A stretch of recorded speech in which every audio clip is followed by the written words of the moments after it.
Okay. All right, you ready? I think so. Right, we'll pause for the editor so they can fix it up. All right. Hello, everybody. Welcome to QueerCore Behind the Music. Thank you, Albion College, for having me. I'm so excited to do this. This was a conversation that started well before this time last year, and it was literally at the airport handing my bag to a skycap, or as we call them, to depart. My phone rang. I reached in my pocket, and they canceled everything. And then they canceled my other gig that I had at Lincoln Land Community College. And a series of cancellations came in over that weekend. But I find that, despite all of that, music is and always will be the thing that inspires me. So I continue to press on. And I'm happy to be here tonight. So what is QueerCore? QueerCore is about storytelling and visibility. I'll tell you a little bit more about it, but QueerCore was a genre of music. This is not my term. This is about a culture and a world that wasn't necessarily built for folks like me, folks who are queer, folks who are Black, folks who are women, and certainly not all of those when we intersect all those identities to just be me or even you. QueerCore is about identity and inclusion. It's being proud of who I am or who you are and walking into a room and asking that we make spaces for each other.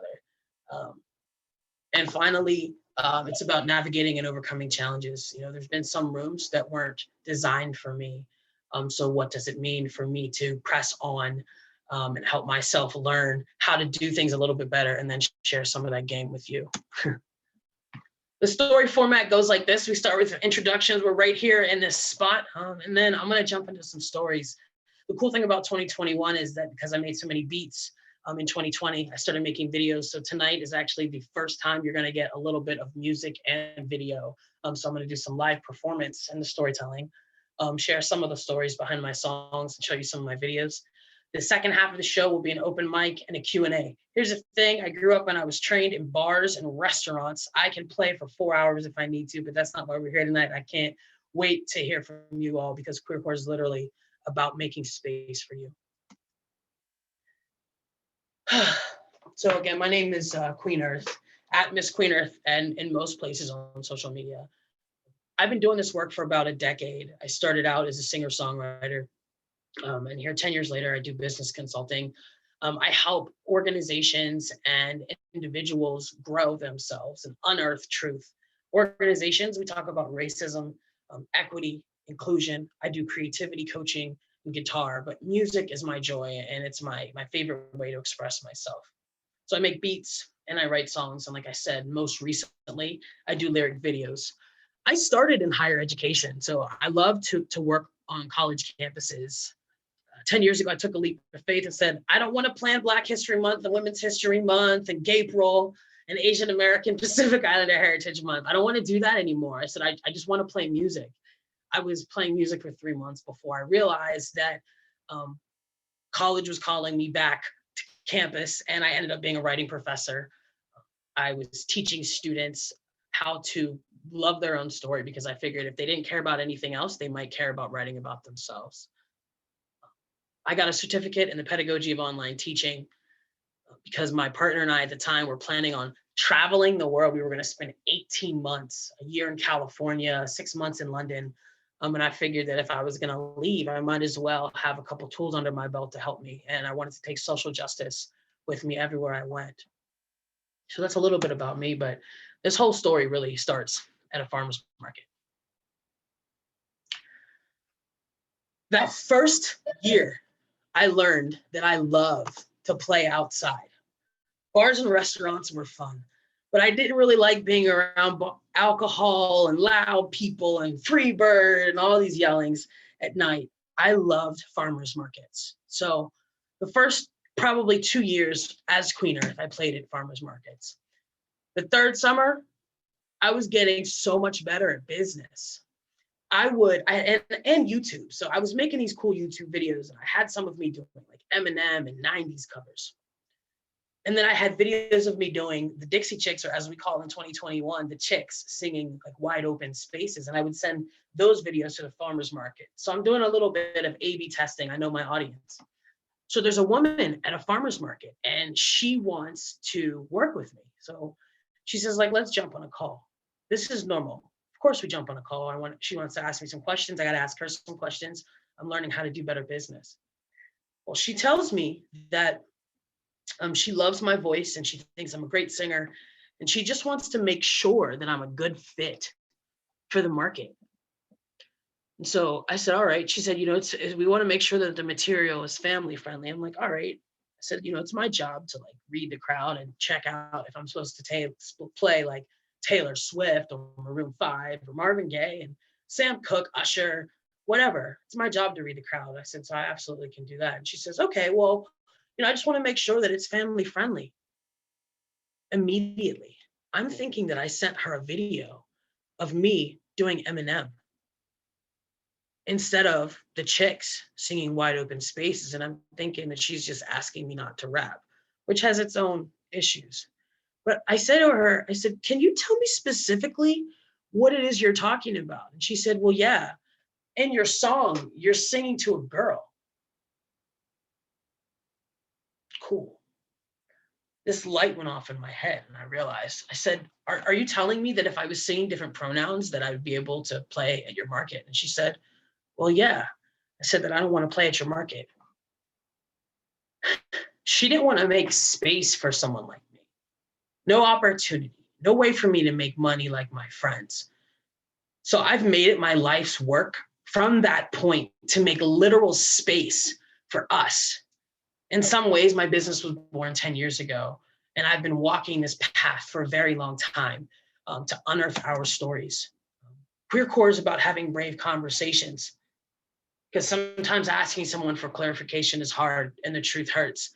But also I could take that truth and someone telling me that they don't want me in a room, and you just have brave conversations about what it means to be proud of who you are and continue to walk into rooms or make your own.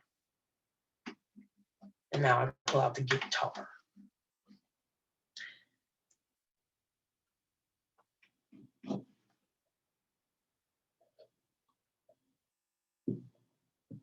What If was a song that I wrote a little over 10 years ago. It was about the first and not the last time that somebody would question whether or not I should be somewhere and what I should do to be happy. See, I was working on a college campus and I didn't love where I was. So I decided that I was going to dive headfirst into music, but I had to be brave. I had to dig deep and pray about it. So 10 years ago, I set off on this journey, and some days I feel like I was built for 2021. What does it mean for us to continue to make connections with people when the world tells us that we can't, that we have to stay inside? So while this was written 10 years ago, this is What If. And this guides me every day in this new decade.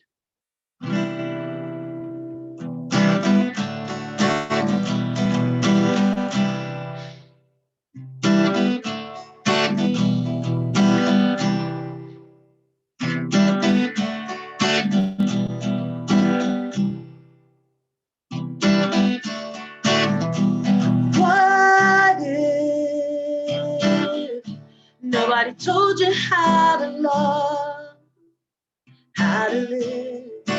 What if you just did? What if you just did?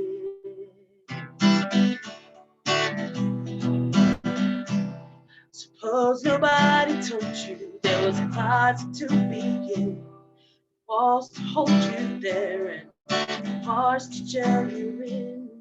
What if, what if, what if you just did? What if you listened to those voices when everyone was away? Suppose nobody told you what to think, how to love, what was dangerous, told you what was safe. Imagine if you made your own way, a trail you would blaze. They would choose you with red and blue, bipolar, purple haze. Instead, your world is colored in the hue, only for you and the dreamers who can't sleep because we walking in our day. Imagination never had to be a stage. For grammar school recitals, those were just practice for the game. Entitled to try or rewrite. If I turn too many, one day I haven't done yet. Too many shots I didn't take. What if nobody told you how to love, how to live? What if you just did? What if you just did? What if we can't judge each other by the color of our skin? What if you could look inside my eyes, see the child within? Could we let go of this hatred so we can start again? Stand together, form a movement, let the love begin. I believe this can be. I believe it starts with you and me.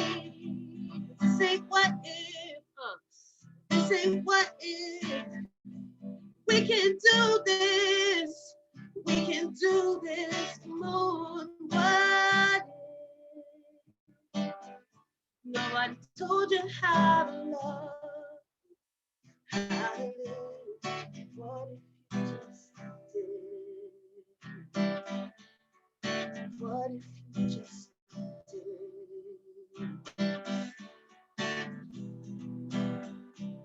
Suppose nobody told you there was a part to be. Walls to hold you there, hearts to gel you in. What if, what if, what if you just did?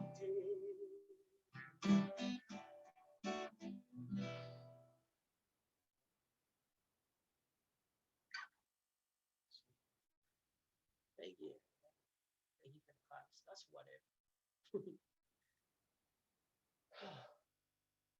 So, what is QueerCore? Thank you, Rebecca, for the class. I love the emojis. I love it. What is QueerCore? QueerCore is a story. It's what we're doing right now. It's a program. QueerCore is a song that I'm going to share with you shortly. QueerCore is an album that I just released last year. Like I said, I made so many instrumentals because I didn't have anything else to say. And at the end of the year, I made an album. But what really is QueerCore?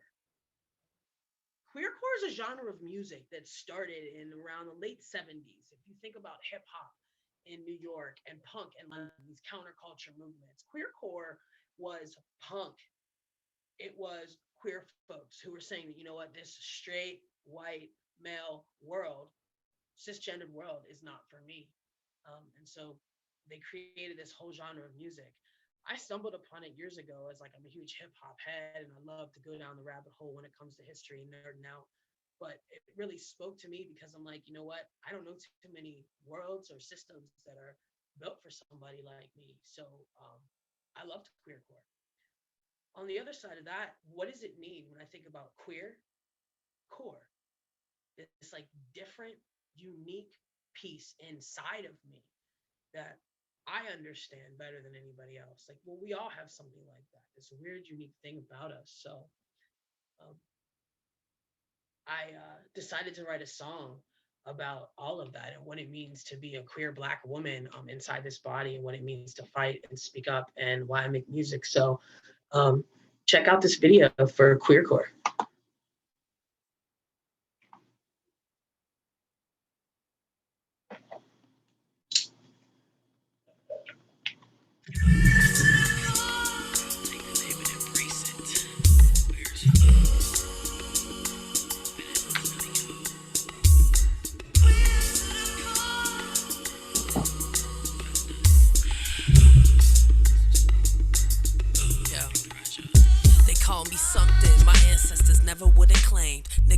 Queer, it's not the same when you're raised for a world that don't exist. No amount of experience can prepare you for this. They scare you for this with tales of back in my day. But we don't run, we don't hide. I hope I have a future to say the same. With global warming and missile soarings soaring up to the sky, and I just stay home and dig in the dirt like my granddaddy back in his time. But maybe nothing's changed, whether or not they get me. They 290 for my 360. I'm too blue collar for they gentry. Clap your hands if you're with me. If they cock their head on your entry. Quick to the core.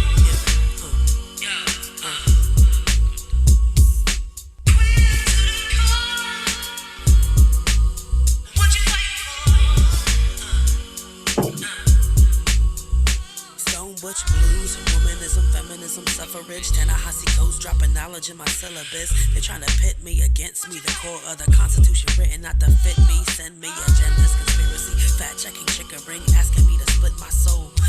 what's the sufferings, reparations, segregation, stonewall, and coverings, and lies was told.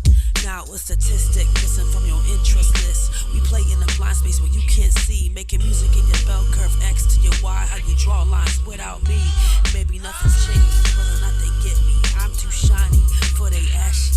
I ain't even trying to glitter, it just finds me. If you gon' put me in a story, let me define me. Yeah. Queer to the core. Who you waiting for? Yeah. Queer to the core. What you waiting for? Words hold power, labels, stories as well. So what you gonna spell? But black girl, magic in your coattails, griots in your blood, chalk lines, hip hop disco. Black Moses West like San Francisco. Come up for the kinfolk, miss me with the O-wells, promises and wishing wells. Digging deep enough to flood the street, we make our own pails. Bootstraps underneath the table, pay my black tax. Calling queer, sick day on my period. Red lines and no callbacks. LOC imperative, got a coat rack full of hats, which one I'm wearing when you call. You wonder how I got it, and since you not the plug, you gon' pay me if you want it. Get off when the phone clicks, knowledge. Charge you for the game, taken from my ancestors unapologetically. Maybe nothing's changed, still they won't silence me, but they use me in their marketing.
That was, here we go. Internet. Sorry about that. That's always fun. Let's get it cracking. Where were we? All right. So that was my video, QueerCore. Like I said, I made a lot of lyric videos or a lot of videos for my instrumentals, but that song for me was really important because I hadn't said anything all year. And we were trapped in quarantine.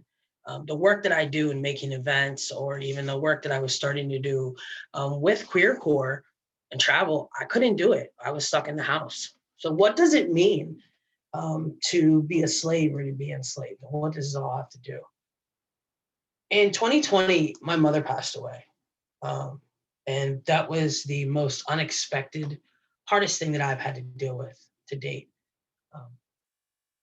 I wrote a gospel song years ago because somebody wanted me to write a theme song for their podcast. And this song just kind of poured out of me. But she didn't really like it, not because it wasn't a good song, but because it didn't make sense for the vibe that they were going for. I wrote a sad song. She wanted something a little bit more happy and upbeat.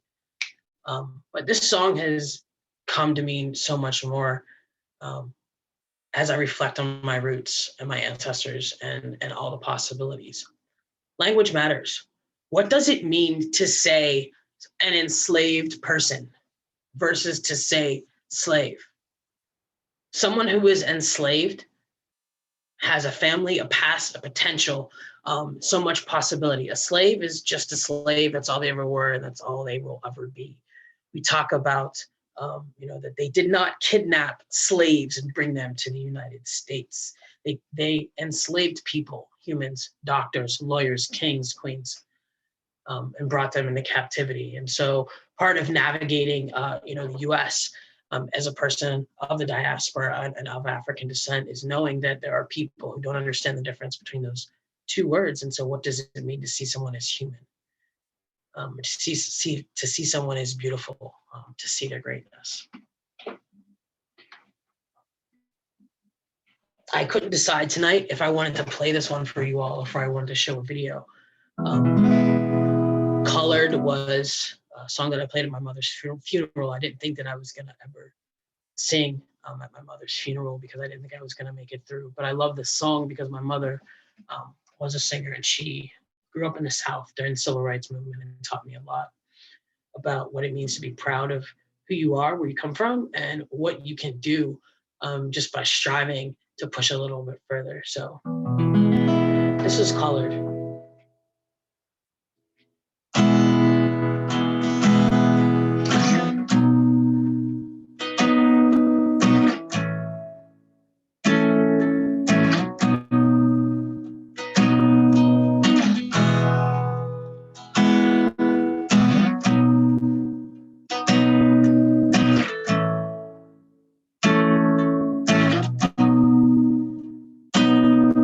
I stand before my Maker. They are between me and the darkness, always before and after. I stand between heaven and earth, roots planted, and when they call, I wasn't afraid to answer. Colored, colored, I wasn't afraid. Colored, colored, I kneel, pray, plant these seeds of faith, lessons, lessons, dirt on my face. I kneel between the hardest ground, softest dirt, your empty pursuits, only a full harvest, harvest, colored, colored, I wasn't afraid. Colored, colored, blood of queens, blood of slaves, out of the darkness, break these chains. Blood of queens, blood of slaves, out of the darkness, break these chains.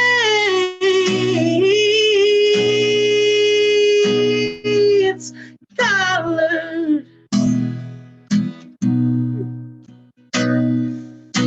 colored, I wasn't afraid. Ooh, colored, colored, I wasn't afraid.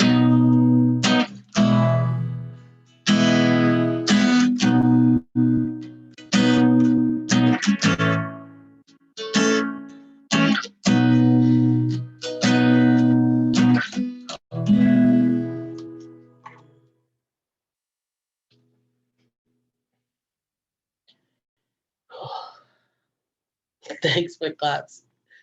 It's pretty cool. All right. So that was Colored. Why Colored? Well, that was the name of the podcast, but I thought about it like this. Collard greens, right? Gardening, very easy. I talk about dirt and farming and those analogies. So collard greens, something that Black people eat, that we've learned to cultivate, to cook. Somebody who is called to a pulpit, whether they're a pastor or a rabbi, or someone who's called to the cloth. Often folks wear a collar around their neck, but a collard, also really visually, I thought about an enslaved person, someone who was prone to run away. They would often tie a collar of bells around their neck so that they could hear them if they were escaping. And that word just felt really powerful to me. Think about enslaved people and even like prisoners. And what does it mean to have a chain around your neck, or to be called, or even connected to something? So I hope you like that song. Speaking of higher powers in the universe, in 2020, I started my own business. It was time. I needed to figure out, how to make more opportunities for myself. After my gig for Albion got canceled, I was also during that time I was working as a teaching artist, and some of my last conversations that I had with my employer were unfortunate arguments about how to talk to kids or even teachers about racism. And then also right after the pandemic hit and we all had to go remote, I offered to help train some of the teachers on how to teach online because nobody really knew what they were doing. And I knew that I had a certificate in those two things. Like I said, it's like I was built for this year.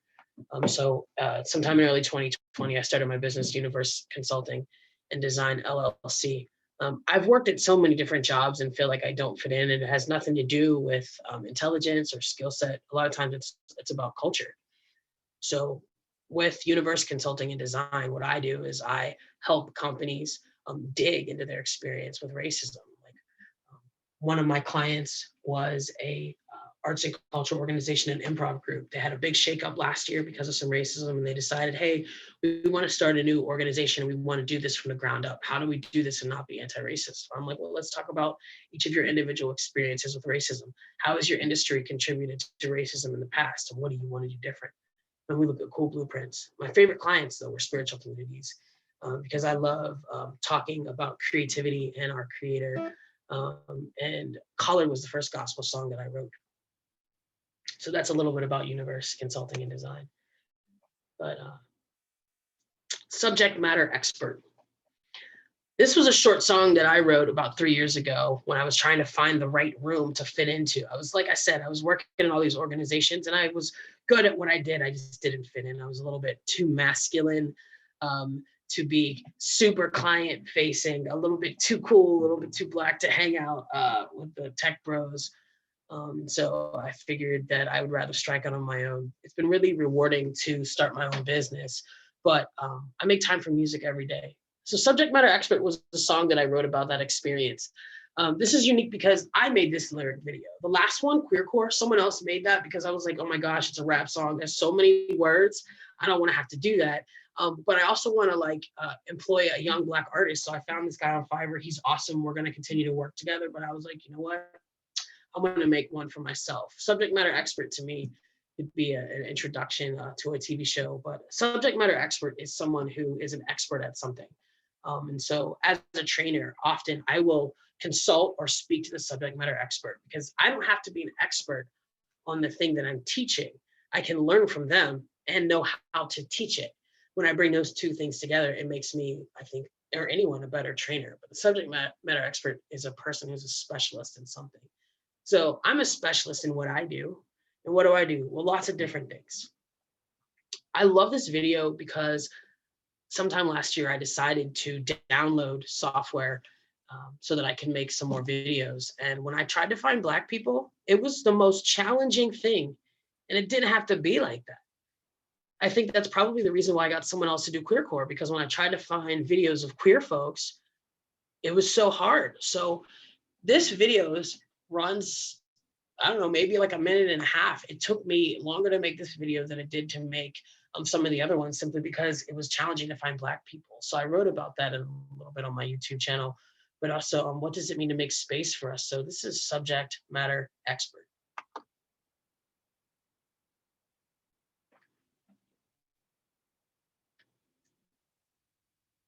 what it was going to be like for me from day one, that I could be myself. I show up, nice clothes, talk a good game. Domain knowledge, soft skills, subject matter, expert, all of it. Sales pitch it to you, train it, teach it to, build it, make it beautiful, spill it, tell the story and the strategy. If you want me to, lay across these lines of the product and the service. Woo! It's all words in the weeds or at 30,000 feet. All this jargon just to test to see if I can speak your language. I code switch without anguish, double consciousness when rent turns to mortgage. We can't plan on broken promises from the boardroom to the block. Be consistent where you stand when you got the gift of gab and the mic up in your hand. Cardboard dreams dancing in my head. Spread a can with some hip hop in your hands. Yeah. Woo.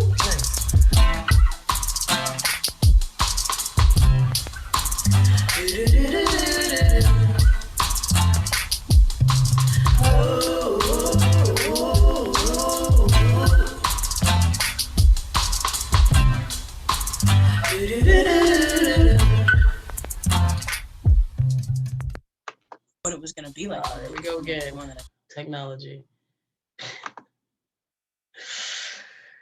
So that was subject matter expert. I had a great time making that video. Like I said, it took a lot longer than it had to, but I used it as an opportunity to, again, realize that people weren't making spaces for me. So from there, I looked for more software that had pictures of Black folks, of queer folks, because the next time I sit down to make a video, I would like to see us represented in it. One of the best jobs I had was working in digital advertising. I had just come back from a 1.5-year trip around the world, and I took my music, events, online teaching, pedagogy of culturally responsive teaching and polished it up into a nice resume with a friend who used to work at Google. She helped me turn all these like soft skills into something a little bit more corporate. And I landed this awesome job where I got to train people. I literally got to go around the world. But when I got there, it was kind of uncomfortable because I was the only Black person, and as far as I knew, the only queer person. But they were making space for me, which is a friendly reminder. There is space for you on the open mic list if you haven't signed up yet. Sam, how we doing over there before I jump into the next song? Let me check in with y'all. Sorry, wouldn't unmute. We're doing good. Let me put. How's our open mic list? What we got? So far it's still just me, and I'm gonna butcher your name. I'm sorry. Cedra. Yeah. Yeah. We got any questions in the chat? Anybody asking anything yet? Y'all still with me? It's hard because like people have their cameras off, so I don't know if you guys are like.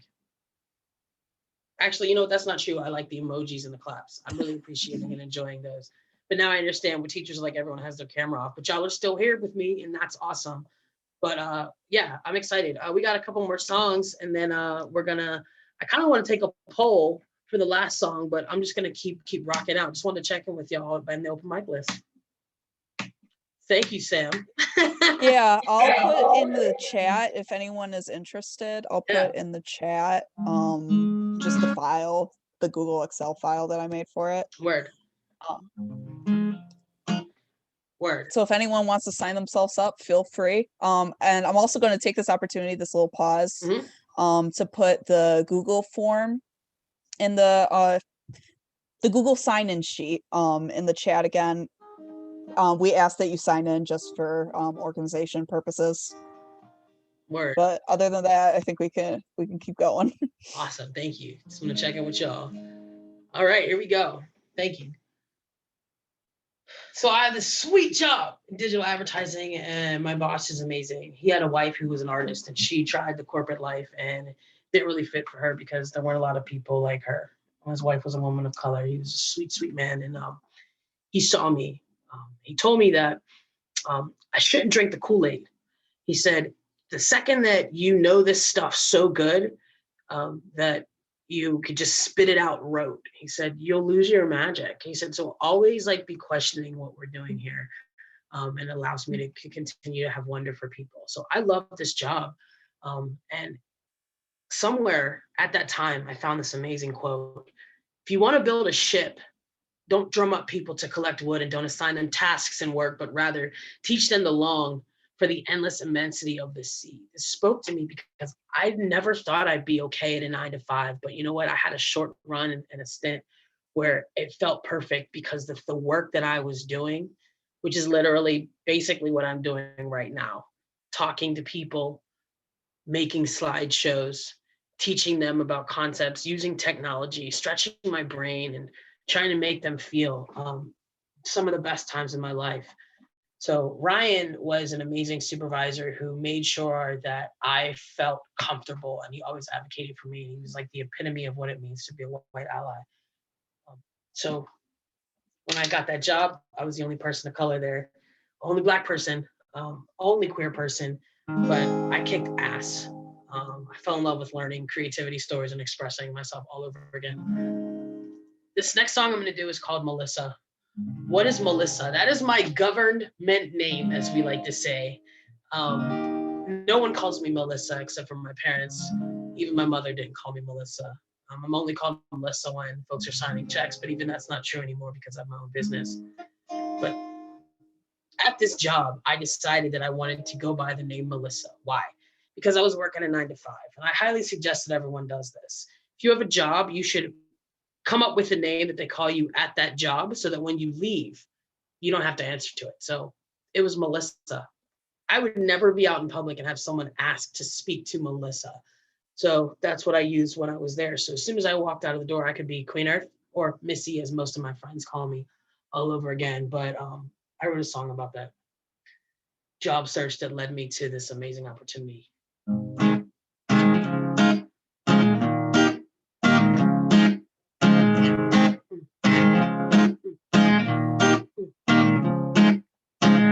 I woke up Monday with an interview. I'm doing okay.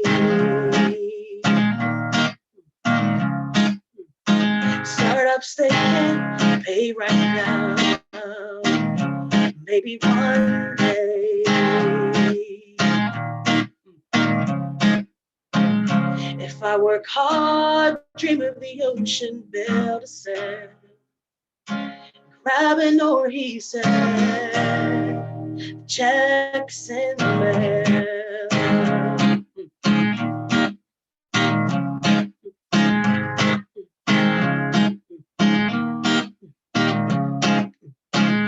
Tuesday night, stayed up late, 20 applications in.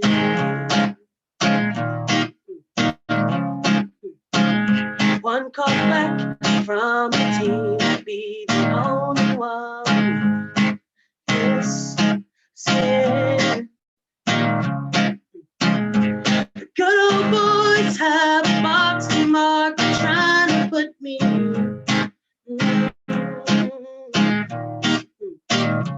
Pass judgment when I walk through the door and telling me I'm articulate.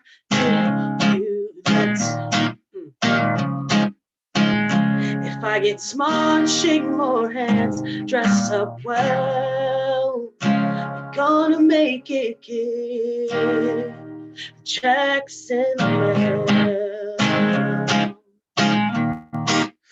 Checks in the mail.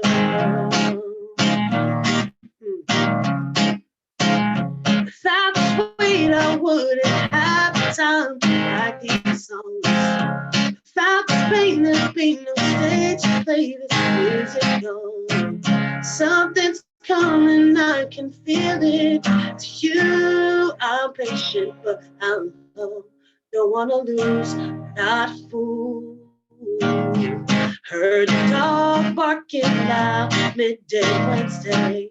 I don't know.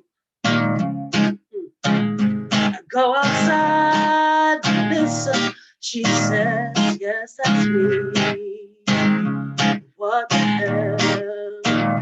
And I see hard work, long days, hunger, smaller ways. You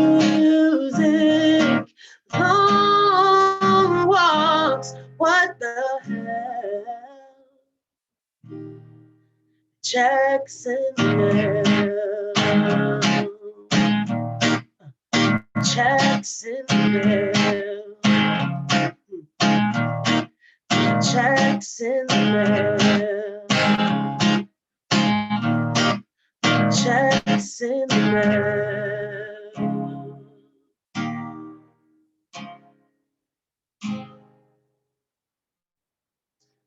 That was Melissa.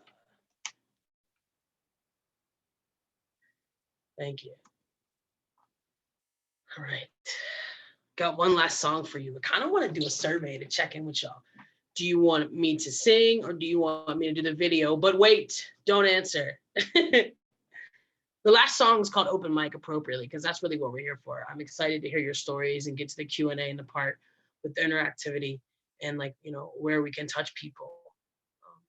This last song, Open Mic, I wrote about 3 years ago for Red Bull. Red Bull was in town doing a contest. They were matching up artists and entrepreneurs. I identify as both, but there was a woman who had an open mic and they wanted an artist to help her write a song, and everybody in the city knows I love open mics. So we got together and had this beautiful conversation about what it means to like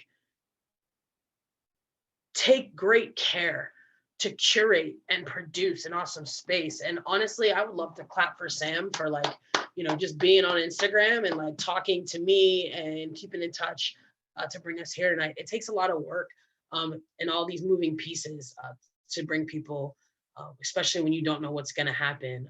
But again, we are literally here to make space. So this year I made a ton of instrumentals because I wanted people to have space to play. Because I couldn't do open mics anymore. I would invite one person at a time over to play. So I had a friend that came over and played her saxophone. She was amazing. I had another friend came over. It's two actually awesome, dope rappers. Another friend with a trombone, because that's what I did. Because if we weren't in a pandemic, I would have been doing that at open mics every week, or at least I had the option to. So I'm not even gonna vote. I want to sing this one for you all because that's just how I feel. When I wrote this song for myself, I cried because I'm soft, but also because I love music. Music is medicine. I've been saying it all year. Every day I sit down at my desk to make a beat, or I try as much as possible. And in those moments, I find power, right? Like there's so much chaos around us, but what does it mean for us to bake bread or clean our room? You know, make a song, paint, draw, whatever it is. Creativity is powerful. So I wrote this song about my journey with open mics and just was blessed with the opportunity to have it come out of me. I made a lyric video for this one on YouTube. I'm actually really proud of that one because it means so much more in the pandemic. But this is Open Mic. That also means open micers. You're next.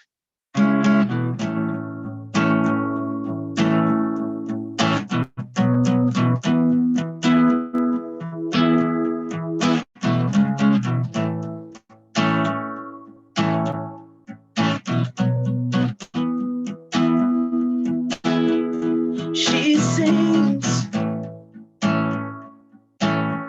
she writes, got a room, a business mind, but having dreams of chairs and tables, big loudspeakers, mics and cables. What if we add a little light? The world is dark sometimes, so we sing, we write, we came tonight, much more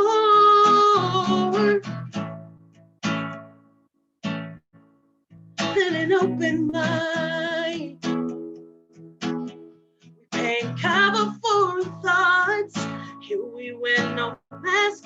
We sing, we dance, we fall in love. We need fans, more than followers.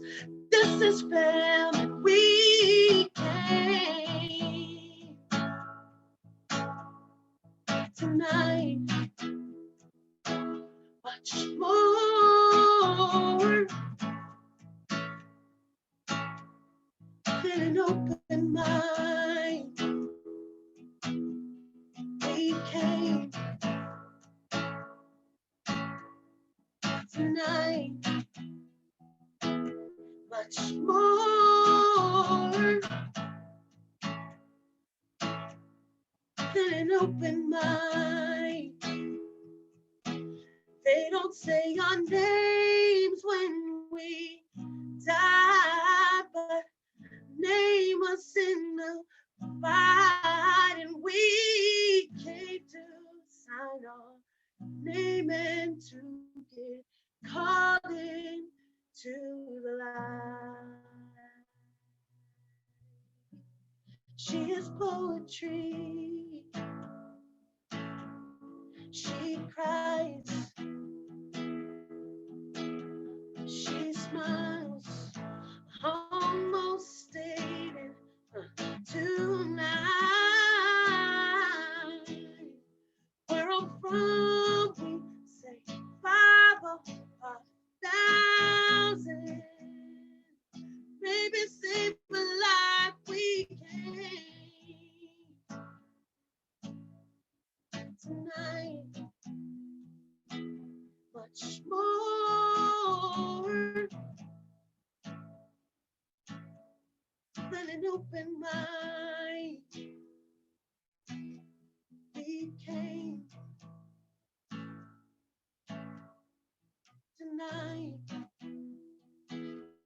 Much more than an open mind.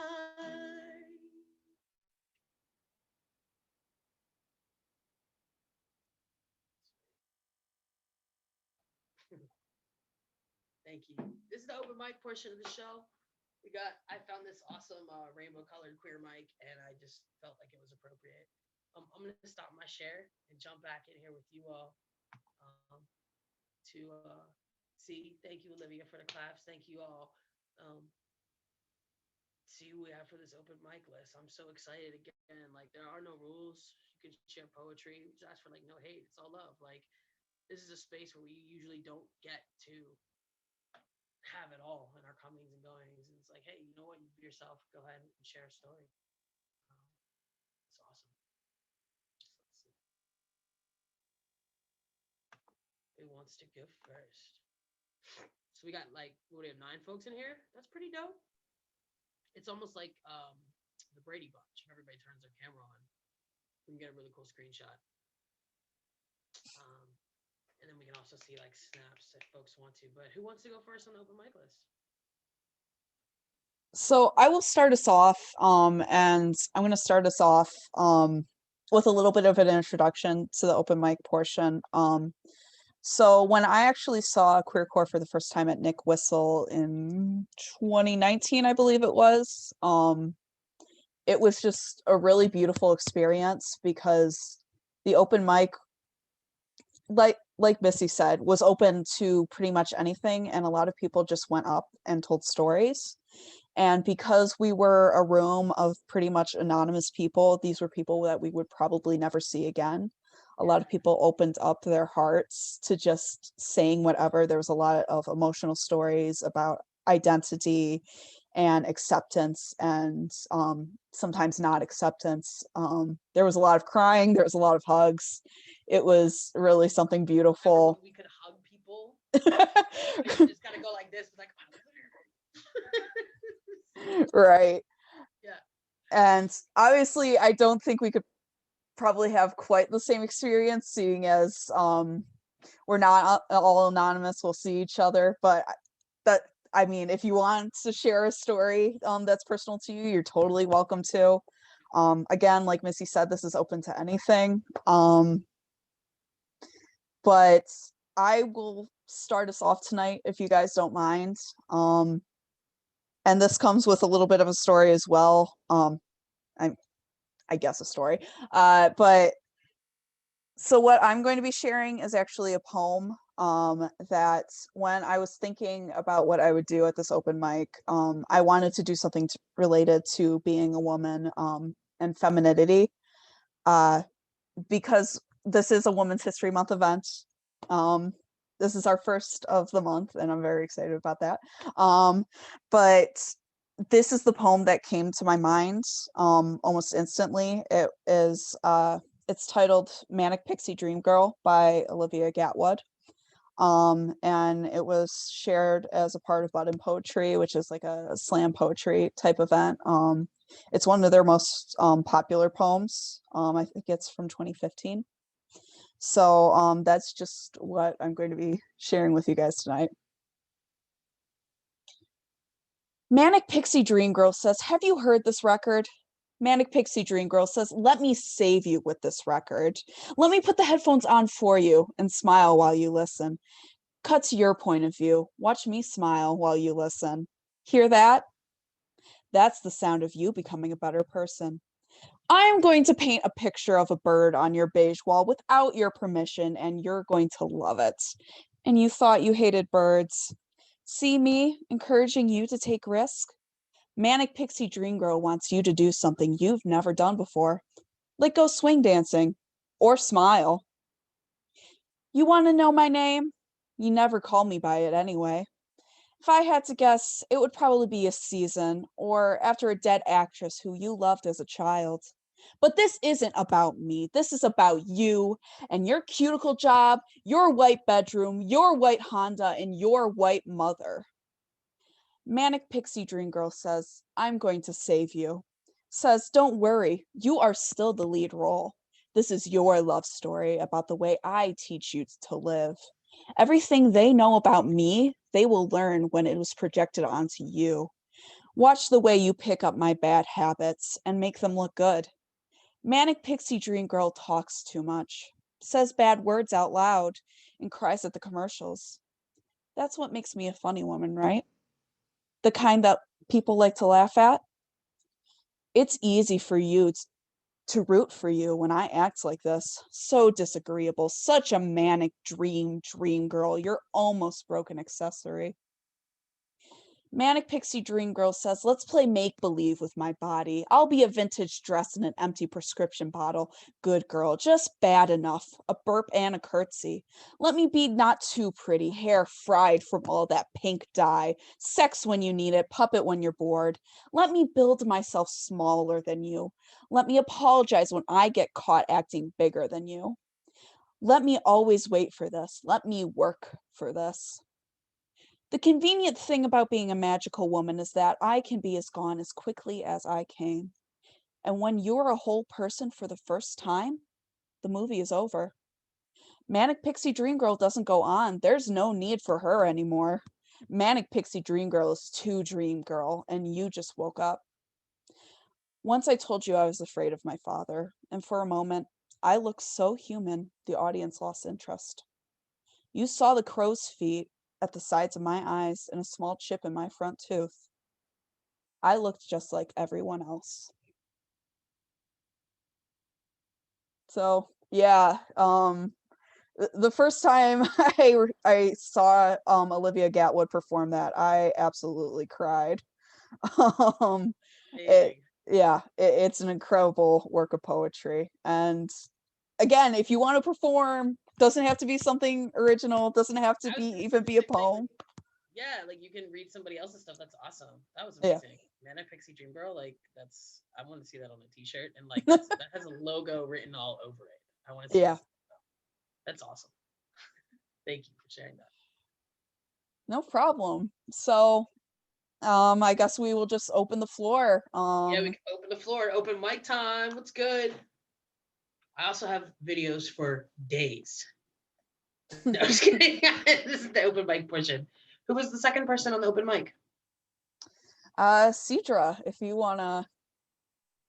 Awesome. Hi, my name is Cedria, but you can call me Cedria. Okay. Does it matter like how many? Is there a cap on how many we can share? No, but can you turn down your mic just a tad? Give me a second. I'll just mute my speakers and I'm on blast too. I think you're good. Did it work? There you go, Sadria. That's awesome. Okay, so the first one.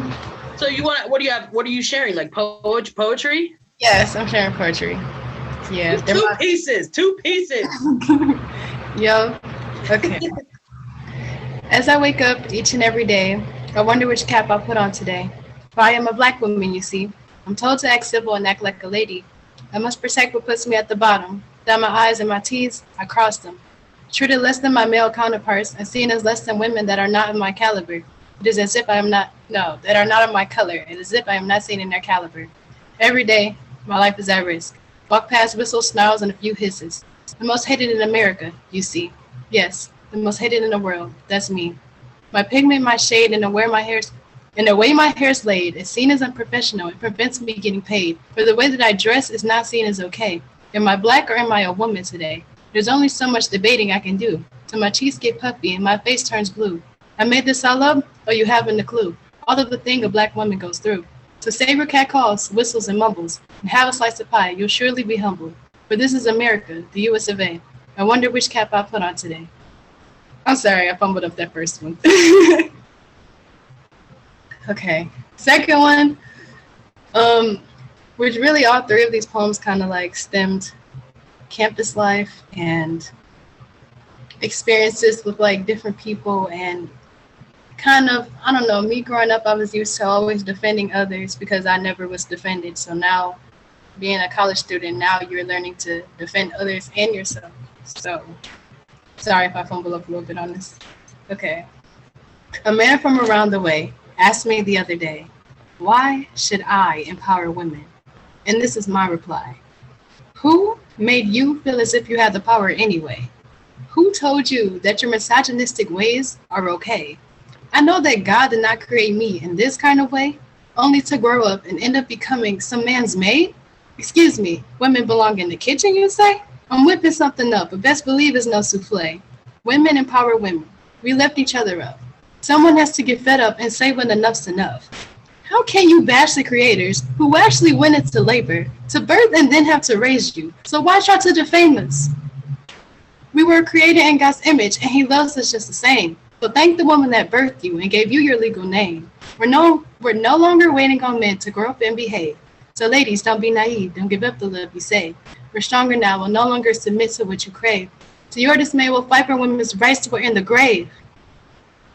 We're innovative, creative, and we're fighting the suppression. One more thing, sir. We're not asking you for your permission. Okay, this last one. Amazing, you're killing it. Thank you, appreciate it. I just keep getting tongue-tied. Okay. My thinking is quite disorganized. Sometimes I'm in the middle of saying something and I lose my train of thought. Yet at the same time, I'm trying not to waste your time trying to remember or lose your attention because I know what I had to say was important, or at least I thought it was, because how else would I forget it? Yet it's my emotions bubbling at the surface, spilling over onto the page, splattering the room, making fantasy reality. Yet this is not how I pictured it. I rehearsed at least 10 times, I think, or maybe I'm exaggerating. That's what they always say, or they try to make me believe, like I'm so far gone. High in the sky, yet somehow my mind paralyzed, patronized. Pardon-moi, comment allez-vous? Bien, merci et toi? Maudit's body always looking right, delicat. Isolation has me living in my brain. Every time I step outside, I feel like a toddler, not looking for men that resemble my father. At least that's what Freud says. So I've been shadow working, mirror twerking, grave digging of all the dreams and former me's I put to eternal sleep because of how it ostracized me from the very community I belonged to. And yet I didn't feel I belonged, ooh. But best believe I'ma put on, true. Keep my head up high, my shoulders straight, and do what I got to do. I'm uncovering and reworking what it means to be human, to be living, surviving, existing, anticipating. Shit, I'm tired of waiting. In my room, chilling while I'm internally debating. They try to tell you to go to school, discourage dating, push you on the path to graduating, yet they don't tell you in the midst they're hating, instigating, agitating, mad at you for feeling yourself, masturbating. But listen here, the feeling's mad elating when you realize you're no longer fading into the tide. You just keep on waiting as the stars and moon are mating. You forget all of their berating. Systems are outdating, refuse the manipulating. Cause now we picture painting, dream till we make it fainting, tinting windows to deter the tainting of ancient beings that spoke life into meaning, beyond breathing and teething, to be careful of how you're dealing with all that you are feeling, and to take time for love and healing. Cause it's hard when layers are peeling and revealing the foundation you've been building would have toppled and knocked you down had it gone to the ceiling. They're just the bloopers, and yet they're reeling. Cause they didn't know we'd be mass appealing to the folks that's no longer yielding to the tyranny and inequity you're wielding.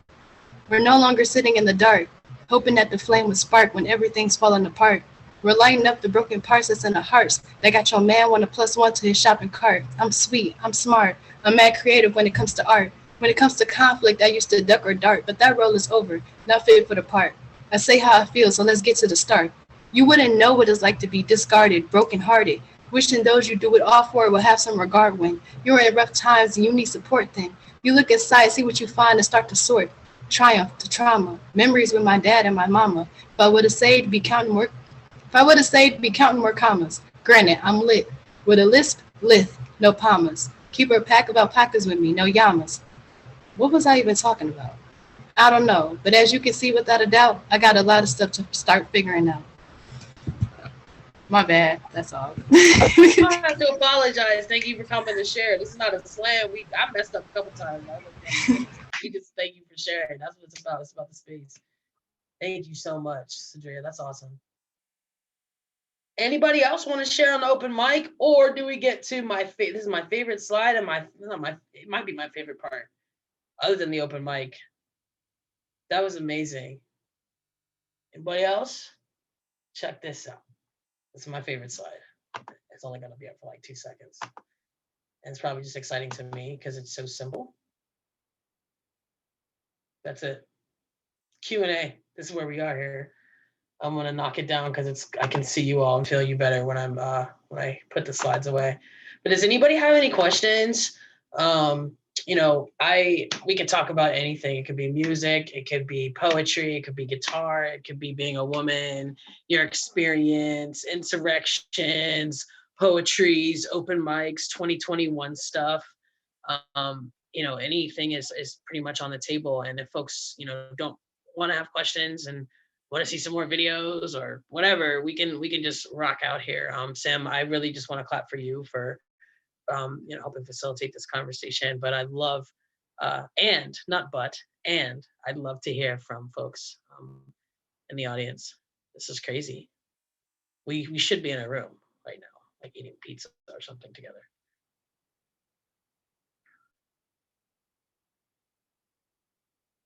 Let's make it awkward. You guys want to see some more videos? Folks want to see some more videos? How about let's like jazz hands. Like, if you want to see another video, jazz hands. Oh, here we go. Go. We got a question. Sweet. From Sadria. How do you utilize the energy that once deterred you? See, I can't as fast as I used to. How do you utilize the energy that once deterred you from reaching your dreams to fuel without pushing yourself to burn out? That's deep. I think that what I'm learning is we always need rest. The sun rises and sets. Like, what do they say? Like, seeds root in darkness. Like, I really do believe that we have to have a good balance, first of all, of working to achieve what we want, and then also resting to have time to reflect on it. I think something that has been coming up for me lately because of the line of work that I'm in, this is social justice work to me, but I'm also an artist giving of myself and telling these stories. There's a lot of people talking about taking care of ourselves. Like, there's a book called My Grandmother's Hands. And if you all can wait like 2 seconds, I'm going to go grab it because it's like, I can see it. Un momentito.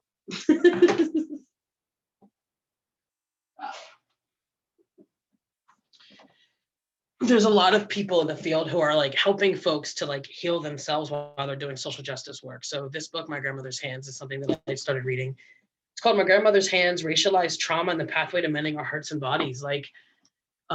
Sometimes when I'm working with folks, I think this is great, this is awesome work, right? And then I'll talk to an elder in a group, I'll do a focus group, an organization that knows that they've contributed to racism and they want to do different. So I'll sit down and speak with the Black folks or the oppressed folks, whatever group we're looking to help.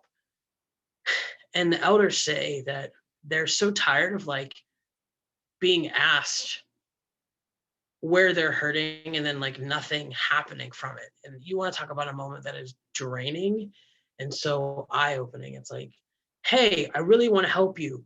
But they're like, you called us into a room, and nobody said it like this, but this is how I took it simply. You called us into a room to talk about our trauma, and we've done this before, but these are elders. Like, how is this any different from the last time somebody asked us what we could change? And I want to believe that I'm doing something different, even if it means that like I'm cushioning my literal body is a cushion between the people that are being harmed and the organization that's doing the harming. Because if they go straight to their boss and say this happened, sometimes it's harder. If we can like anonymize those conversations in a safe space, I can, give an organization a better snapshot of like what the experiences really are for like people inside the walls of the organization. I think that conversation for me was fruitful because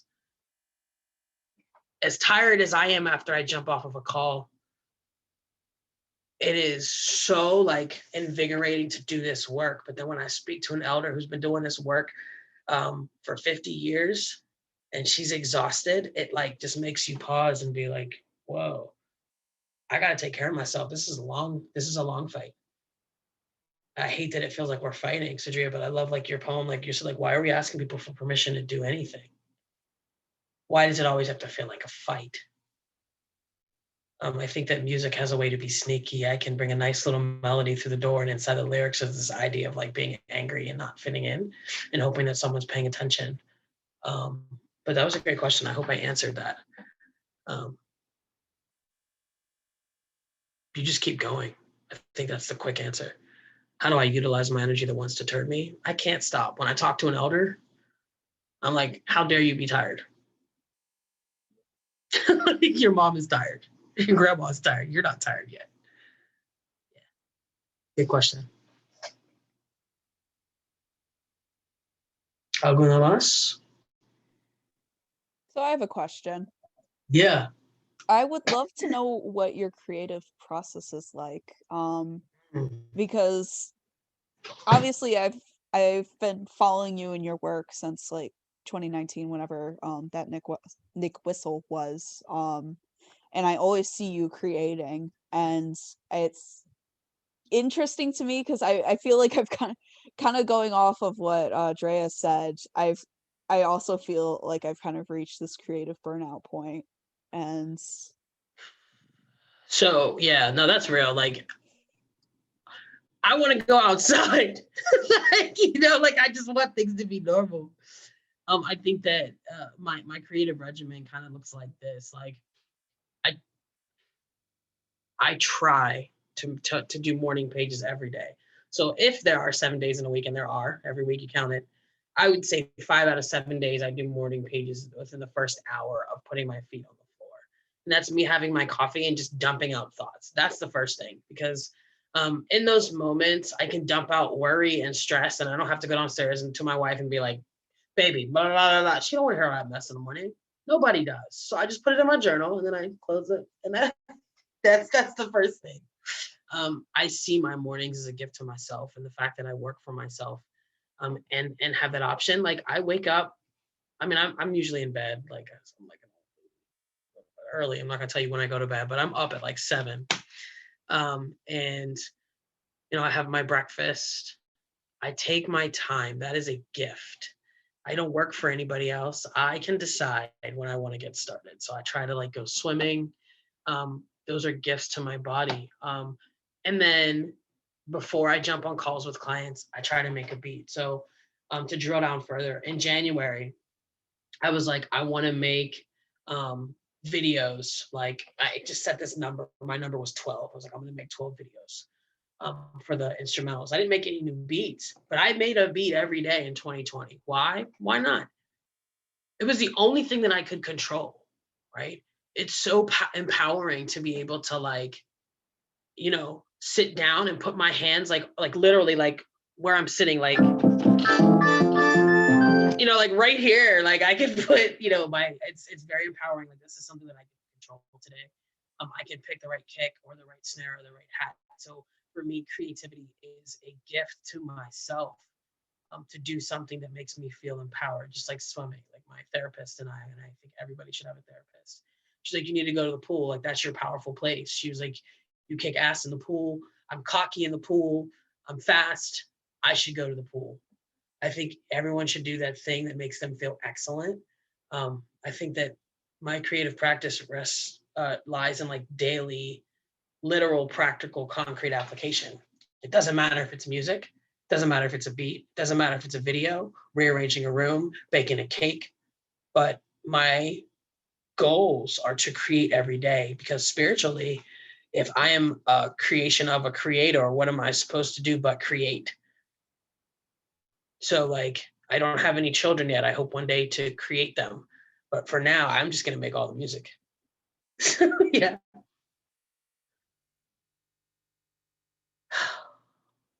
We got a question. They're coming in for me directly. I'm just going to anonymize. How do you keep yourself from falling out of love with your passion? Creativity is about loving yourself. For me, it's a gift. A book that I read that literally changed my creative practice. This is part 2. I'm like sitting in my little library. This is called Finding Water, but this is The Artist's Way. Like I'm dropping a link in the chat, and Julia Cameron needs to pay me. But this book changed everything for me in regards to the way that I approach my art. It's like 12 weeks of higher creativity. And if I'm going to drop her links in the chat, I'm also going to drop mine. But she breaks it down for you of like why you self-sabotage, why you give up. If I stop making art, I told my wife this probably before we even got married, and I knew she's gonna be my wife. If I was like, if I ever stop creating, like that's how you should be worried about me. Like it's to me, it's important as working out to me. It's just a part of who I am. And if like I ever stop making music, I'm probably not happy. Because it's something that I look forward to every day. Yeah. So I just put a link for The Artist's Way into the chat. Someone also asked about self-discovery. I'm telling you what, this book changed everything for me, for like, again, the way that I approach creativity. She breaks it down into like 12 weeks. Part of the rules are daily writing, a weekly artist's date. What's an artist's date? I'll take myself to like an antique store. I don't have to buy anything. I just look at old things, or I'll go to like, like a Habitat for Humanity and look at like old furniture and cabinets and like think about projects around the house. But it's just this idea of spending time playing in this fun space. Burnout happens. I get tired. I'm learning to not feel bad if I decide to take a nap, because again, I don't work a 9 to 5. I took a nap today from like 4 to 6, no, like 3 to 5.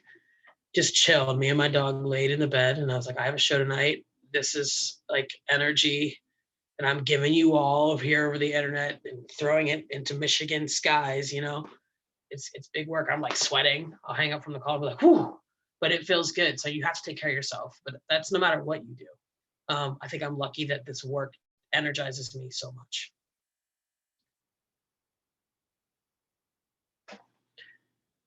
Sweet. I'm gonna drop some links in the chat if that's cool. I love Instagrizzy. Instagram is my favorite preferred social media network. Why? Because I like pictures. I love it. I wish I had somebody to help me manage my TikTok. I just don't have time for all of the shenanigans. So I'm gonna drop my Instagram. I would love your follows over there. I'm doing this theme on my Instagram page where I love space and I'm QueenEarth. So everything's black. You gotta click around to like figure out what the videos are and what I'm talking about, but I'm doing this on purpose. I'm reading a book called Dark Matter, and it is a collection of short stories by African-American authors. And a lot of it is Afrofuture, like think about Black Panther in 2020. This book is 20 years old. But in the opening part of the book, they talk about dark matter, and they basically say that 90% of the known universe we haven't seen, and we don't know what's out there. And there could be objects the size of Jupiter that we just haven't seen because we haven't cast a light in their direction. And so what does it mean to know that you exist, right? But no one has cast a light in your direction to see you. But on the opposite side of that is like something artistically that my wife and I talk about a lot. There's this word, it's chiaroscuro. I like to say it with a little Italian jaw on the end. It's when objects emerge from a darkened background. And this is like a style of painting. So what does it mean when you are the object in the darkened background and you choose to come forth into the light and show yourself? So I'm kind of playing around with that idea on Instagram, just by using black and planets and space and chiaroscuro, my favorite term from high school art class. Yeah. So that's the Instagrizzy. And then, yeah. Any more questions? I saw in the chat, Drea has another wait. to share. Oh yeah, absolutely. Absolutely. I would love to share another video. I got this song that I wrote. I guess it's for my wife. I never was good about writing love songs because I always felt like it was bad luck. Like if I wrote a love song, I would like jinx the relationship. And so I just didn't do it. And my wife is a painter. So at the beginning of quarantine, before quarantine, this is like January, February, we have family in Seattle. So we were like watching out, they were like, yo, they're locking stuff down. Like it's getting bad. So we decided to like buy beans and rice and canned tomatoes. And like, I do woodworking. So literally like this desk that I'm sitting at, I made this. And 3 feet from where I'm sitting, there's like canvases and she paints. So we had this art room. We had this like really awkward argument, like many couples did during the pandemic.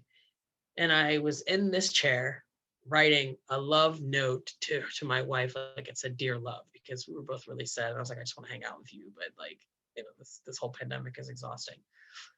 So I wrote dear love on this piece of paper. And then she came in and I wasn't expecting it. And I put the pen down. I was like, awkward, like super awkward. You came in while I'm writing you like a love song. And then she went into the other room and took a nap. But that day when we were making art together, the fan was doing this like interesting beat that I captured in this video. I love Dear Love because it is the story of how we like found our love again in quarantine. But more than that, with subject matter expert, I talk about how it was really hard to find Black people to make this video. Do you have any idea how hard it is to find queer folks in these like standard marketing software, stock photos? I'm sure if anybody's ever tried, I'm sure you know, there are companies out there that make media and content specifically for certain audiences, which is great that we have to do that. But it took much longer to make this video than it had to. And not because I was looking for all queer folks, but just in general, just this is the first video that I made. So I'm going to share Dear Love with you all. And then Sadria, you're going to take us home from some poems. All right, here we go. Wait, did I click that box? They get you every time. Hold on. I did. Share sound. This is Dear Love.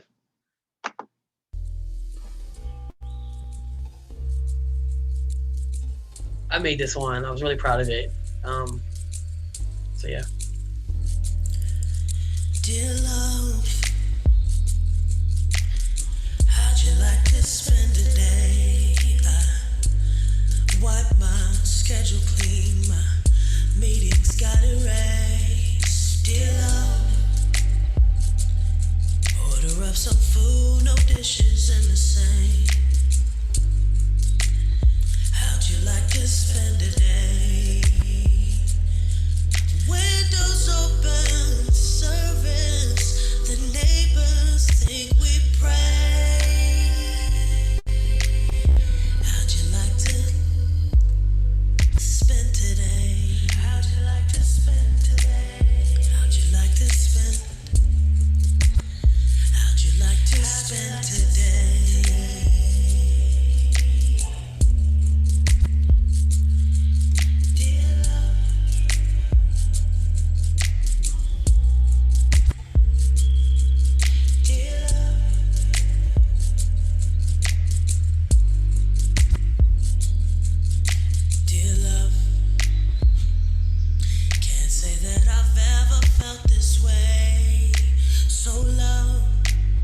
safe, and you give me the same.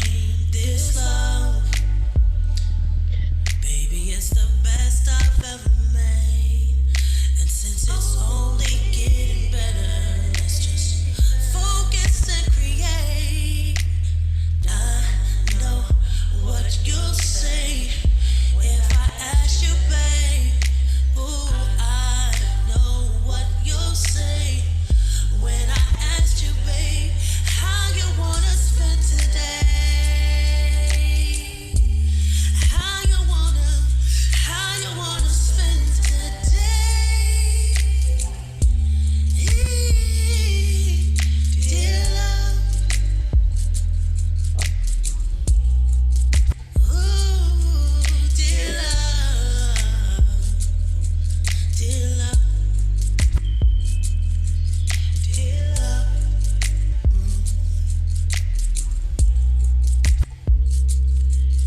Dear love.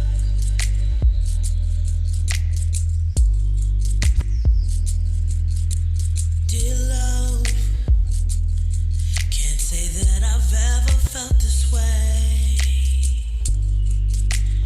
How you wanna spend today? Dear love, if you answer nothing, that's okay. 'Cause I just wanna spend today with you. I just wanna spend today with you. I just wanna spend today. I just wanna spend today. I just wanna, dear love, dear love.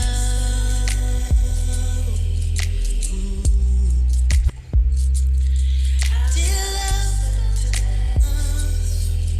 ooh, dear love,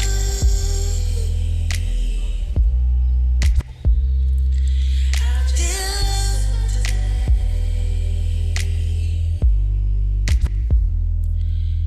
dear love.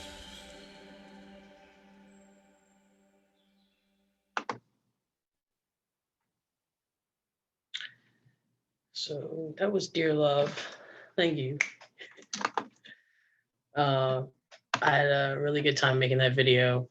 It's available on all the song places, Spotify, iTunes, Pandora, everywhere. But I really enjoyed making time this past year plus for myself to make music, but also making music to help other people who were running out of things to say and ways to say them. And I thank you, Sam, for having me here tonight. So, Jerry, you gonna take us home with some poetry?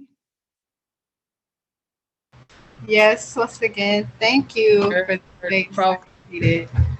Problem. And then after Sadria, then we'll finish up the questions in the chat, and then that's it. But go ahead. It's all you. I know why they tell the story of the Phoenix. Although this won't do justice as a Maya Angelou remix, I believe it's because it's those that endured hardships from the meanest, were quick to portray themselves as the cleanest, OCD yet compulsively obsessed, a hedonist, hurt other folks too, yet they don't believe he done this. For so long, I felt as if my voice was my burden, that it was the root to all of my hurting, yearning, discerning, the fuel to the fire burning in me and others, that it created the alienation of me from my mother and 3 brothers, to my choice and emotionally unavailable lovers. But I must speak my truth. Yet when it's a Black woman's involved, folks swear they're a super sleuth. Instead of knocking anyone who violated me out the park, Babe Ruth, I choose to no longer hold on to the pain from my youth. I thought affection was my love language, but that's how they leash for attention, no Charlie Puth. And yet, if I can't speak, I'll write. Despite my head on my shoulders, my brain is not right. And that to my hardships, many take delight. However, that won't stop me from declaring, bearing, swearing with all of my might that for women's rights, I'm not going down without a fight. And that I am the reason the Phoenix is reborn from dark to light. Thanks, everybody. Throughout Charlie Puth. Yes. Yes, you did. And Babe Ruth. That was dope. I loved it. I love the wordplay. Thank you so much, Sidria. We've got one more question, I believe, in the chat, and someone's asking, what is it like to identify as a queer woman? I don't want to like out that person, but can you be a little bit more specific? Because here's what I hear in that question. Like, what does it mean to be you? You're asking me like, what does it mean to be me? How does the world see me? And this person, you can go ahead and feel free to like hit my inbox and like drill down, but I'm going to answer that to the best of my ability. To be a queer woman means that I don't carry myself like the world expects a woman should. And I think that it shows up in like a lot of the work that I do. For example, if I'm a trainer and I am a woman, people have expectations about what I should wear at work. Well, I don't really wear skirts. I don't remember I wore a skirt at my mother's funeral. That skirt was dope though, so that's different. But for the most part, you know, I don't want to live in a world where I have to worry that wherever I feel comfortable and at my best is going to make other people uncomfortable, right? Like going out of the house, just like what I have on right now, like this is the easiest decision I have to make. Hey, I have a show, I'm gonna put on my music hoodie. It was $8. I got it on the Wish app. I'm gonna wash my hair, get it nice and curly, and that's it. I don't have to make any decisions. In person, I would wear the same exact thing. But I spent my whole life thinking that I couldn't have a job where I wore like jeans and a hoodie because I didn't see anybody doing that. So that slide that I showed you at the beginning, imagine if you made your own way.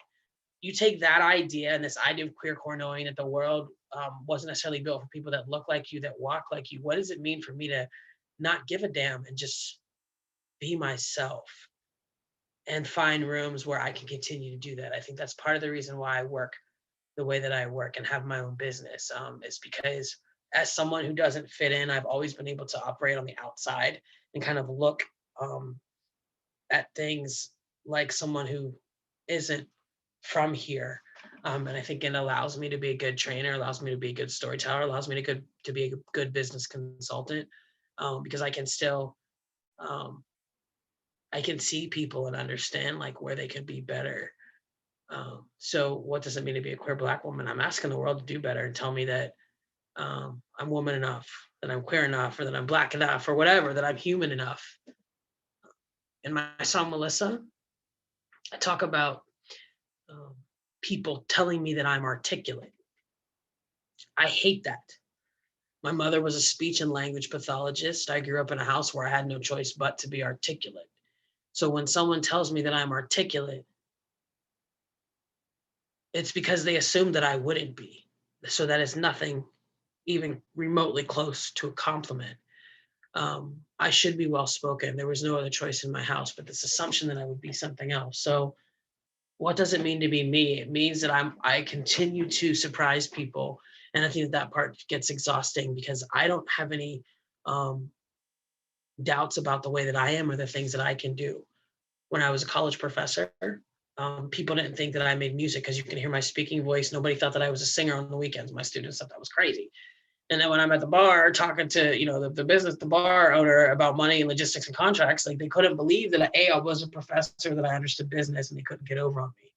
I think that I've learned to like always have my spidey senses up and kind of be aware of people's lower expectations. And in some ways, it helps me to blow people's minds sometimes and surprise them, and show them that they're wrong about their limitations on what somebody can do and who they can be.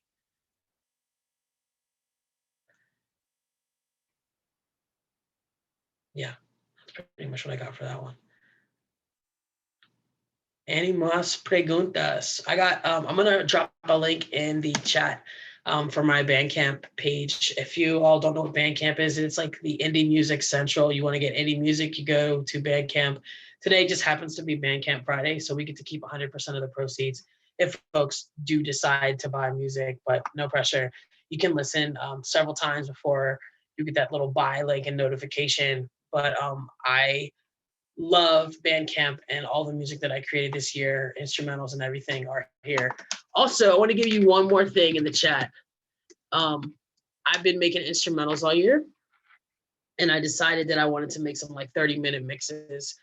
I read somewhere that you can be more productive if you listen to instrumentals while you are doing work. And here's the science, is that if you're working in text-based language like typing or reading, and listening to music with text in it, your brain can really only interpret one of those fully at a time.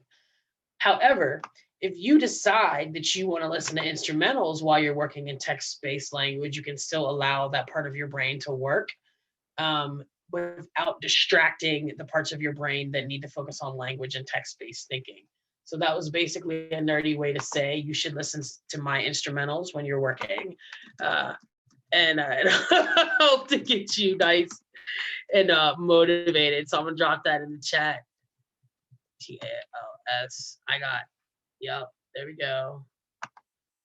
And then I think that we are coming to a close. Thank you all so much for being here to hang out with me tonight. Thank you, Sam. Can y'all unmute your mics and clap for Sam though, and like all the hard work that she's done and just killing it. Yeah, that's love. Like Thank that you. was awesome. That was awesome. So thank you so much for having me. I'm just gonna get to these slides real quick and make sure I do my due diligence. Again, you can check out Bandcamp, my YouTube channels at Miss QueenEarth. I need to grow my subscriber list, but I've really been churning out content this year, so I'd love for you to follow me over there. You can find all my music. All of it is on Bandcamp, and the rest of it is scattered about the internet in various places. If you want to check out some QueerCore merch, I do have that on my website. I'm trying to find a small Black business to support, but Redbubble's killing it. Other than that, I just want to thank you so much for being here tonight and taking your Friday to hang out and listen to some stories and songs and talk about Women's History Month and identity and inclusion, what it means to be ourselves. And thank you, Sadria and Sam, for sharing your work tonight. I really appreciate it.